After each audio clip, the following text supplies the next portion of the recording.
And what about the workforce? I mean, when you look back historically on the aerospace sectors, there's a lot of ways similar to the defense side, but now, so digital, needs software programmers with these reusable rockets. I mean, I just wonder if you could, give us a sense of what the workplace looks like, and do we have the talent base we need to build up this space economy that you're talking about?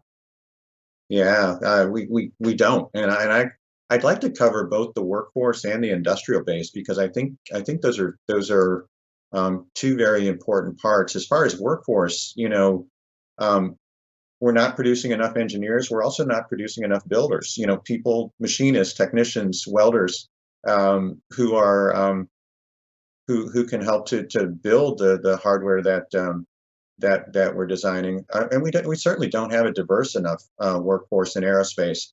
So I want to see more support for programs for young people like First Robotics in the high schools and middle schools that encourage and inspire people to go into STEM careers.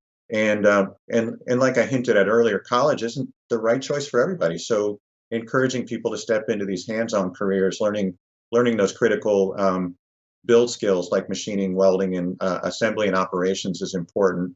On the industrial base, I think it's with the billions of dollars that are being invested in new rockets and new satellites and other capabilities, I think we've long ignored the industrial base, the companies that actually build the parts, provide the raw materials, do the machining and the forging and casting.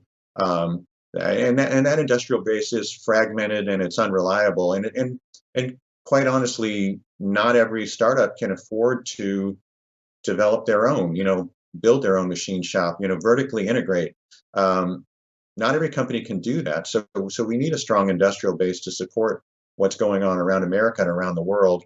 And since leaving Blue Origin, I've become an angel investor and advisor to some exciting companies in this area. One of those is Hermeus, which is doing hypersonics.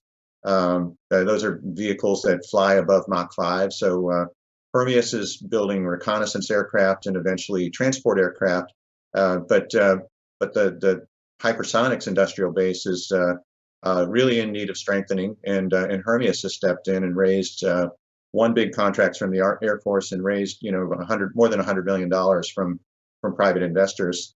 Another company that's really focused on that industrial base is Hadrian Automation out of Hawthorne, California, and they're building the digitally enabled machine shop of the future, and recently raised money from Lux Capital and Andreessen Horowitz. And then finally, I'm doing some work with the University of Texas at El Paso, which is built a coalition called El Paso Makes, and they're investing in aerospace manufacturing and workforce training in the El Paso region.